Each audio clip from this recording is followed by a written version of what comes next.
Dear children, my name is Pooja Singh and I welcome you all to this fourth and last podcast on Geography Chapter 2, Land, Soil, Water, Natural Vegetation and Wildlife Resources. Natural vegetation and wildlife. They exist only in the narrow zone of contact between the lithosphere, hydrosphere and atmosphere that we call biosphere. In the biosphere, living beings are interrelated and interdependent on each other for survival. This life supporting system is known as the ecosystem. Vegetation and wildlife are valuable resources. Plants provide us with timber, give shelter to animals, produce oxygen we breathe, protect soils, so essential for growing crops, act as shelter belts, help in storage of underground water, give us fruits, nuts, latex, turpentine oil, gum, medicinal plants, and also the paper that is so essential for our studies. There are innumerable uses of plants, and we can add some more.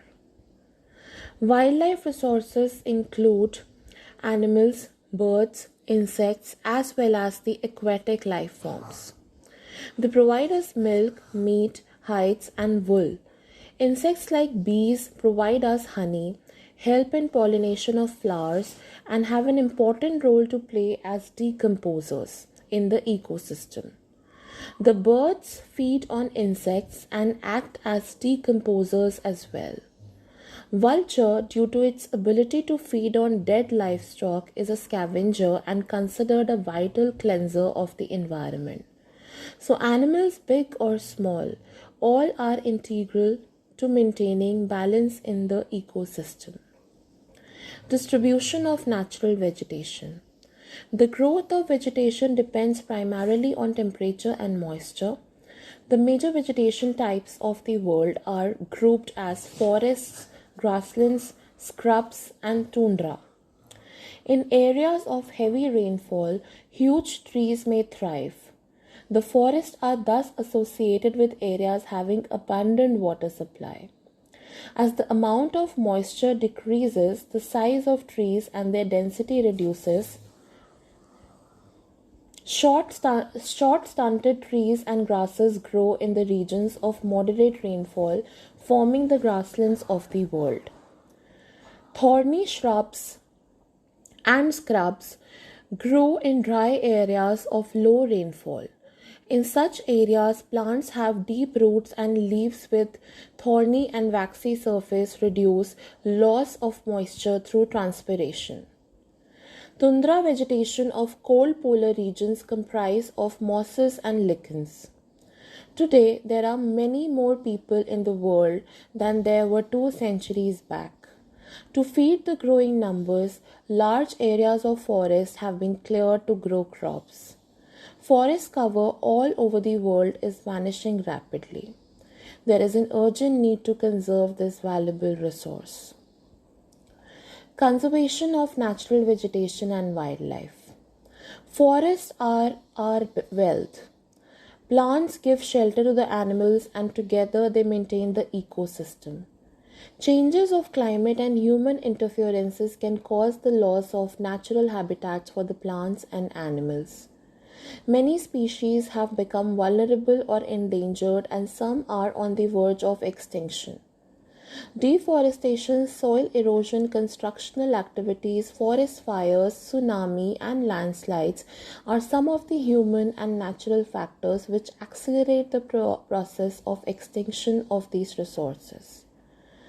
One of the major concerns is the poaching, which results in a sharp decline in the number of particular species. The animals are poached for collection and illegal trade of hides, skins, nails, teeth, horns, as well as feathers. Some of these animals are tiger, lion, elephant, deer, black buck, crocodile, rhinoceros, snow leopard, ostrich, and peacock. These can be conserved by increasing awareness. National parks, wildlife sanctuaries, biosphere reserves are made to protect our natural vegetation and wildlife. Conservation of creeks, lakes, and wetlands is necessary to save the precious resource from depletion. There is a balance in the environment if the relative number of species is not disturbed. Human activities in several parts of the world have disturbed the natural habitats of many species. Due to indiscriminate killings, several birds and animals have either become extinct or are on the verge of extinction.